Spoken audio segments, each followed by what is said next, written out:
Sveiki, es esmu Agnes, un man prieks, ka Orto raidījums atgriežas, un prieks sveicināt Orto Talks 5. jau sezonā, 1. epizodē.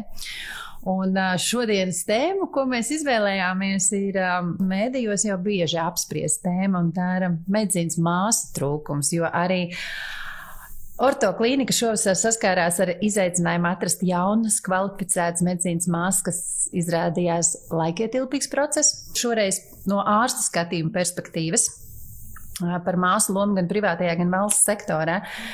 Šoreiz gan mēs laikam izvairīsimies runāt par finanšu jautājumiem, un sarunā nepiedalīsies arī pašas māsas. Mūsu fokus būs vairāk uz komunikāciju, lojalitāti, uzticēšanos un komandas darbu aspektiem, kas, lai arī nav tieši redzami, ir būtiski. Iesākumā tad varbūt jautājums tāds vispārīgāks. Māsa Florence Nightingale raksturoja, ka medicīnas māsām darbā jāizmanto rokas, kas ir praktiskās iemaņas, galva, kas ir teorētiskā zināšanas, un sirds, kas ir attieksme un empātija, uzsverot, ka vissvarīgākā ir sirds. Kas jūsuprāt ir tas svarīgākais, tas instruments?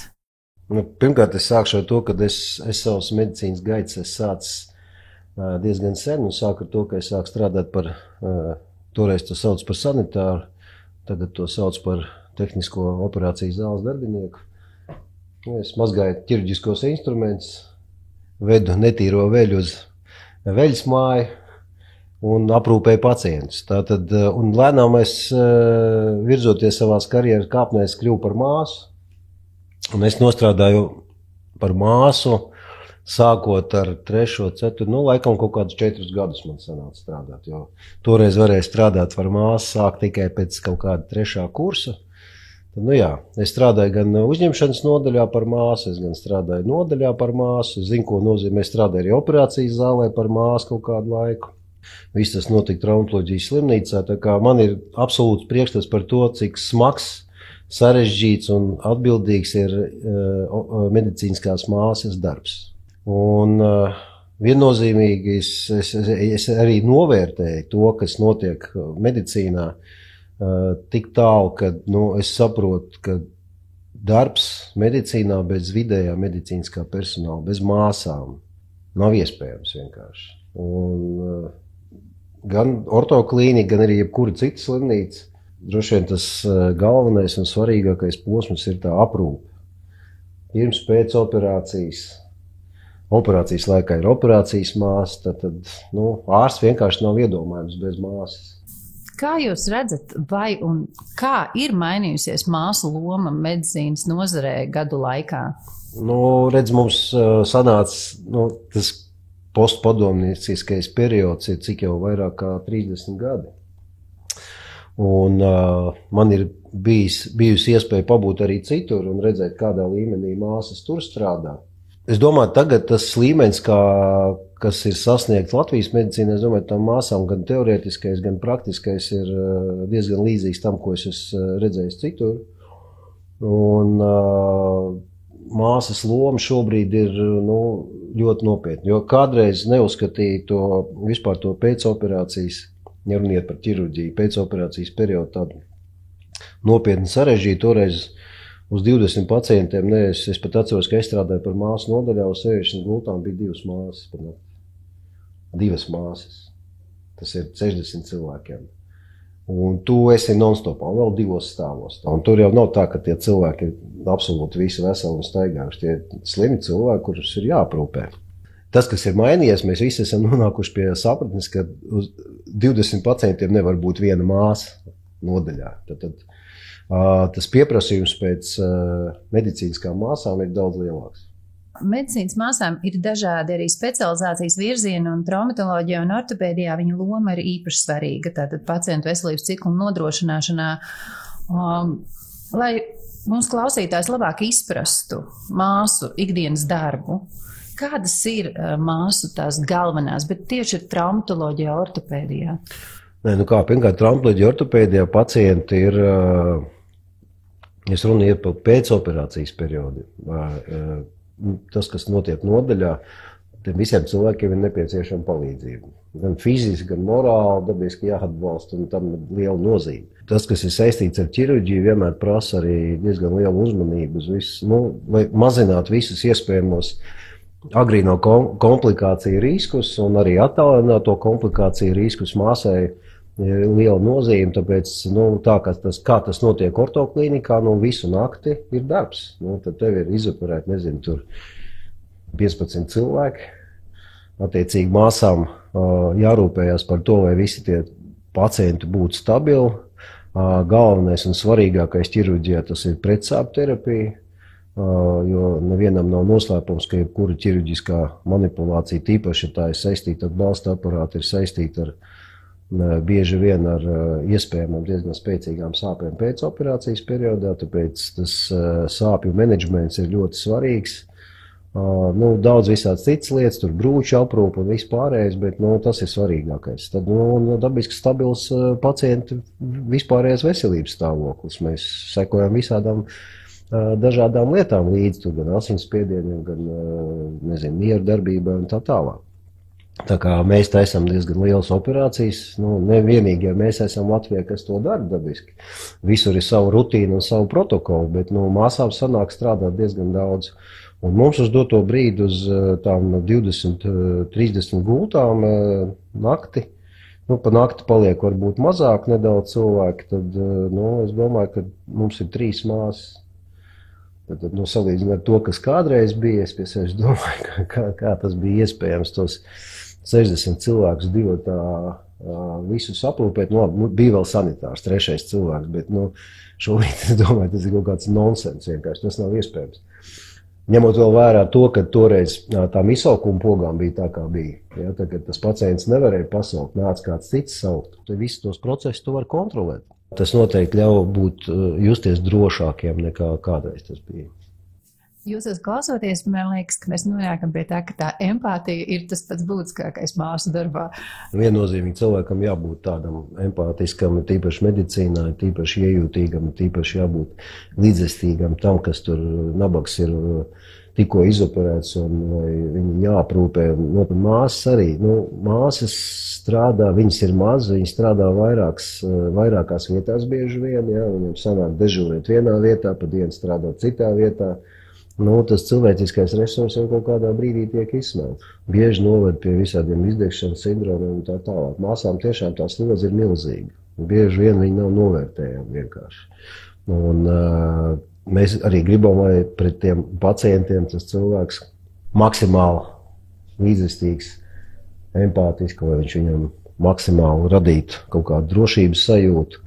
Un tas pacients justos tādā, vairāk vai mazāk gan emocionālā, gan fiziskā komfortā, kas ir nemaz svarīgi, teiksim, runājot par iespējamām komplikācijām ķirurģijā. Jebkurš stress viņš samazina arī cilvēku ķermeņa pretestību, un tad, visādi riski palielinās. Tāpēc māsas smaids citreiz kaut kur nakts vidū, ja, un iedrošinājums, ka pacients neko sliktu nav izdarījis, pamodinot viņu. Jo pacienti domā, ka māsas nāk šeit gulēt, tā nav. Jā, bet pacienti arī dažādi mēdz būt, ir cilvēki, kas ir emocionāli ļoti nelīdzsvaroti, un tāpēc arī tiem medicīniskiem darbiniekiem, gan māsām, gan ārstiem, jābūt iecietīgiem un jācenšas citreiz norīt to kumos. Es runājot pavisam atklāti, kad es uzsāku darbu ortoklīnikā, mani pārsteidza medicīnas darbinieku darba intensitāte un apjoms. Jo ortoklīnikā katru nedēļu tiek veiktas aptuveni 70 dažāda apjoma un sarežģītības operācijas, un ap 2000 pacientu saņem medicīnisko palīdzību. Kā jūs redzat medicīnas māsu lomu un darbu privātajā sektorā salīdzinājumā ar valsts sektoru? Kādas ir tās galvenās atšķirības, izaicinājumi? Žēl, ka mēs tā visu laiku nodalām to gan valstisko, gan privāto. Gan mēs, gan valsts iestādes, mēs visi maksājam vienādus nodokļus šeit Latvijā. Absolūti. Un es domāju, ka mēs darām to pašu darbu. Vienkārši privātais vienmēr kā skan kaut kas tāds īpašs, jo cilvēkiem maksājot naudu, viņi sagaida arī kaut kādu īpašu attieksmi pret sevi. valstiskās medicīniskās iestādēs, cilvēks atnāk, viņš ne par ko nekur nemaksā, attiecīgi par viņu maksā valsts. Kaut gan valsts par viņu nemaksā, jo, ja tas cilvēks maksā nodokļus, viņš rezultātā vienalga pats par to visu maksā. Un vienkārši tas viss tiek izlīdzināts. Un pacientam, it kā tam nonākot valsts sistēmā, nevajadzētu sagaidīt kaut kādu īpašu super attieksmi. Kaut gan tas tā nav. Un ļoti daudzās iestādēs visi tie paši ārsti, tās pašas māsas, kas šodien pa dienu strādā valsts sistēmā un vakarā un naktī dežūrēt nāk uz privāto, tie paši cilvēki. Es nezinu, kas ir noticis, bet pieprasījums pēc medicīniskās palīdzības ne tikai Latvijā, bet visā pasaulē ir pieaudzis. Vai agrāk cilvēki vienkārši mēģināja visu ārstēt paši, vienkārši nebija pieeja. Tā mums liekas, ka tas tā bija. Jo šobrīd, teiksim, ja runa iet par ķirurģiju, man tāds sajūta vienu brīdi bija, ka izņemot traumatoloģiju vispār nekādas citas medicīnas nav, bet ir daudz citas slimības, kas ir jāārstē. Arī cilvēku attieksme ir mainījusies. Un arī tas, es domāju, attieksme arī pret to, jo tas informācijas plūsma, ko tu vari iegūt, lasot internetā, googlā, ieguglējot. Viņiem ir daudz lietas, kas ir skaidrs, daudz kas nē. Tu faktiski vari kļūt par ārstu, lasot tikai Google. Ja? Tu domā, ka tu vari kļūt par ārstu. Cilvēki dzīvo ilgāk, attiecīgi viņi meklē variantus, kā arī to dzīvi pavadīt kvalitatīvāk. Un arī aktīvāk, ja teiksim, runa iet par traumatoloģiju, par sporta traumatoloģiju, cilvēki krietni aktīvāki palikuši. Kurš vidējā vecuma cilvēki, agrāk cilvēks 55 gados gāja pensijā. Tagad cilvēki piedalās triatlona sacensībās. Saproties 60 gados un stāsta, kāpēc es nevaru tur, 42 kilometrus noskriet un nopelnēt tur cik. Un šobrīd ir tā, ka agrāk tomēr tā aprūpas līmenis bija, žēl, ka nevar parādīt, bet diezgan zems. Ja? Salīdzinoši ar to, kas šobrīd ir. Jo šobrīd uz cik tur tiem pacientiem ir viena māsa. Un tā aprūpe tomēr, es nezinu, kā ir valsts iestādēs, bet dabiski tu nevari viens pats palīdzēt tur, 20 cilvēkiem vienlaicīgi. Tas nav iespējams. Attiecīgi arī tā kvalitāte, tā aprūpē, tā palīdzībai būs tāda, kāda viņi ir. Ja mēs paskatāmies datos, tad saskaņā ar Veselības ministrijas datiem 23. gadā praktizējošo māsu skaits ir nedaudz pieaudzis. Profesijā strādā vairāk jau nekā 9000 māsu, lai gan patiesi tiesības praktizēt ir vairāk nekā 12000 māsām. Vidēji 80% māsu katru gadu pēc studiju beigšanām uzsāk darbu profesijā, un lielākā daļa, proti 74%, izvēlas tomēr strādāt valsts slimnīcās. Kāpēc tā? Kāpēc medicīnas māsas biežāk izvēlas šo valsts sektoru nekā privātu? Strādājot valsts sektorā, lielākā daļa ir dežūras. Un, dabiski strādājot naktīs un strādājot brīvdienās naktīs, tu nopelni vienkārši krietni vairāk. Tas pēc definīcijas tā tam arī jābūt. Tā ir viena lieta. Otra lieta, kad darba apstākļi, kuros tu strādā. Un tas pats pacientu skaits, kas ir uz vienu māsu paredzēts. Es negribu runāt par slimnīcām, kurās es sen esmu bijis un neko nezinu, bet es pieļauju domu, ka tas māsu skaits uz vienu nodaļu, uz tiem pašiem 60 cilvēkiem, tuvu nav tam, kas ir privātā slimnīcā. Tātad tas māsas noslodze, kas tur, viņi nav salīdzināmi. Es nezinu, tu dabiski var to noslodzi mazināt vienkārši ar savu attieksmi pret pacientiem. Tu vienkārši neatnāc laicīgi pie viņa, kad viņš tev ir pasaucis, vai tu nepaspēji, vai tu esi aizmirsis, tev vēl kaut kur, vai tev vienkārši bija tik daudz to pacientu, ka tu visiem nevarēji vienlaicīgi palīdzēt. Tas ir viens, un tā ir būtiska atšķirība. Es esmu tāds pats dzīvs cilvēks, mani radinieki, mani tuvinieki ir bijuši valsts slimnīcā gulējuši, es tuvu neesmu apmierināts tam līmenim, kas tur bija. Ja neteikt vairāk, es biju ļoti neapmierināts ar to, kas tur notika. Es neteikšu, kurās slimnīcās un kas tas bija. Man vienkārši kauns bija, kad es esmu bijis tur. Tas ir vispār tik liela necieņa pret cilvēku kā vienību. Es saprotu, ka visi dara savu darbu, bet rezultātā tas viens maziņš cilvēciņš, kurš ir nonācis tur ar savu problēmu, viņš nonāk tādā, gaļas maļamā mašīnā, kur tur viens nezina to, nezina šito, un beigās tas cilvēks nezina. Viņš dabiski nenomirst, viņš paliek dzīves, jo viņam nozīmē medikaments, viņa beigās paskatās speciālists. Jā, droši vien tie ir tikai atsevišķi gadījumi, iespējams, ka tas tā nav. Bet to, ko es esmu sastapies, es tālu neesmu. Un tas ir viens no iemesliem, kāpēc es šodien sēžu šeit. Un maniem kolēģiem, mums ir sava slimnīca. Un mēs varam darīt to tā, kā mēs uzskatām pa vajadzīgu. Jo tā attieksme, dabiski visi tādi nav, ir ļoti empātiski cilvēki, un tas ir vairums, viennozīmīgi. Ja? Bet pati tā sistēma, viņa ir tāda izveidota, ka tu beigās nezini, kur un kā. Bet, ja mēs runājam par to, kāpēc māsas raujās uz to valsts sistēmu, es godīgi sakot, man grūti paskaidrot. Droši vien savādāk jāstrādā, vai tiešām ir iespēja daudz vairāk dežūrēt un tādā veidā pelnīt. Ļoti daudz strādā naktīs. Tas ir diezgan labs veids, kā pelnīt. Kāds ārsts pēc operācijas man šeit reiz teica, ja esi bijis kopā ar cilvēku asinīs līdz elkoņiem, jūs vairs nevarat būt sveši. Tas izceļ, cik svarīga ir šī savstarpējā uzticēšanās un partnerība darbā. Vai ārsti var un izvēlas savas māsas darbā? Pirmkārt, man nav savas māsas. Jā, tas bija jautājums, vai ir tāda? Nē. Es nezinu, iespējams, ka kādam ārstam arī droši vien ienāk prātā, ka viņam ir savas māsas. Pirmkārt, varbūt māsām ir savi ārsti, es nezinu, bet nē, gribētos, lai sastrādāties dabiski, tev kādu laiku ir jāstrādā kopā, bet, ievērojot kaut kādas standarts, visiem ir kaut kāda pieredze, sastrādāties var ar jebkuru cilvēku. Ja runa iet par operācijas māsām, dabiski māsa ir tik daudz, cik viņas ir, mēs esam tik daudz, cik mēs esam. Un sanāk strādāt visiem ļoti cieši un daudz, un dabiski mēs pierodam, katrs zina kaut kādu konkrētu ārstu ieradumi, ja tu runā ar māsiņām, ja, tad viņas, mēs kā ķirurgi tur atkal paliekam varbūt citreiz pārāk prasīgi, vai nezinu, ķimperlīgi, nezinu, kā lai pasaka, iedomīgi, nē.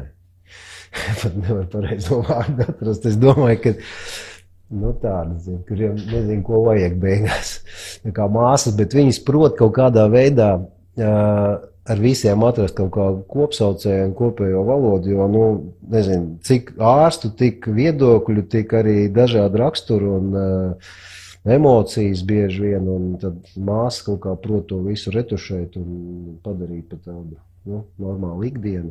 Kaut gan es zinu, ka daudz no viņām arī bieži vien pārdzīvo, ja kaut kas nebija tā, kā vajag. Un priekš viņām tā ir citreiz pat tāda ļoti nopietna psiholoģiska trauma, par ko es jau tagad atvainojos. Meitenes, sorry. Jā, cik dīvaini es vienmēr domāju, kāpēc māsas, kāpēc nav brāļi, jā. Kāpēc tīri fiziski, vēsturiski, fizioloģiski, kāpēc tieši sievietes? Es varbūt tās runāju nepārāk mūsdienīgā valodā šobrīd un sāku dalīt cilvēks dzimumos, bet to vajag sievietes pamatā. Pieļauju, ka ir bijuši dažādi gadījumi. Vai varat padalīties ar kādu, kurā medicīnas māsas atbalsts ir bijis izšķiroši veiksmīgs ārstēšanas nodrošināšanai un procesam? Kad māsa, teiksim, pateicoties viņai kaut kādā veidā ir atrisināt kaut kādas lietas. Jā, un kad jūs esat bijis ļoti priecīgs, ka viņa bija. Es praktiski katru dienu par to priecājos. Uzreiz varu pateikt. Es domāju, ka māsai ir ļoti daudz, kas no svara un pacientas labsajūta pēc operācijas periodā. Arī māsa, teiksim, pirms operācijas sagatavošanas periodā. Tas ir ļoti svarīgi. Jo tas ir tas lādiņš, ko tu faktiski dod tam pacientam, cik daudz viņš sabijies vai uztraucies nāk uz to operāciju, vai cik labi viņš jūtās pēc operācijas. Tur ir lielā mērā arī māsiņas nopelns, absolūti.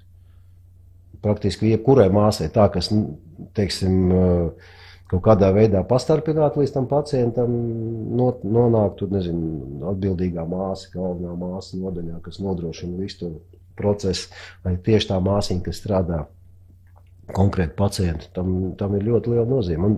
Man tāds konkrēts gadījums operācijas laikā ir bijuši tādi momenti, varbūt atsevišķi, kad māsiņa tā vienkārši teica, ka dakteri, man liekas, ka mums jāoperē kreisā kāja, nevis labā. Nē, tā nebija. Tas bija joks. Tas bija citā iestādē.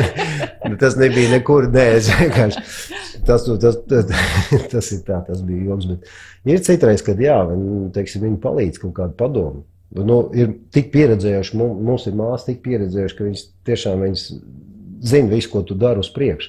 Mums pat nav vispār sarunas operācijas laikā. Es vienkārši pastiepu roku un man jau iedod to instrumentu, kas man ir vajadzīgs. Instrumenti ir daudz. Tāpat māsīņas nodaļā, forši. Viņi zina, ko darīt.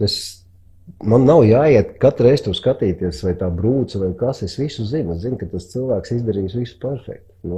Tas ir baigais iegūms. Ortoklīnika izceļas ar saviem speciālistiem, ne tikai ārsta ziņā, bet arī medmāsu ziņā.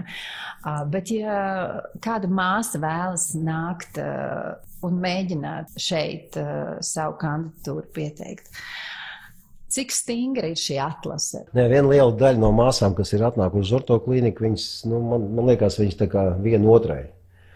Mūsu māsīņas arī citur strādā. Viņas jau tā informācija nonāk kaut kur citur. Viena otrai stāst, viņas savstarpēji komunicē. Viņas nāk, nav jau tā, ka mums visas māsas, kas strādā ortoklīnikā, visus tos gadus strādāja tikai ortoklīnikā. Viņi strādā arī, tīpaši dežūru personāls, strādā arī citās slimnīcās. Kolektīvs ir ļoti labs, un es domāju, ka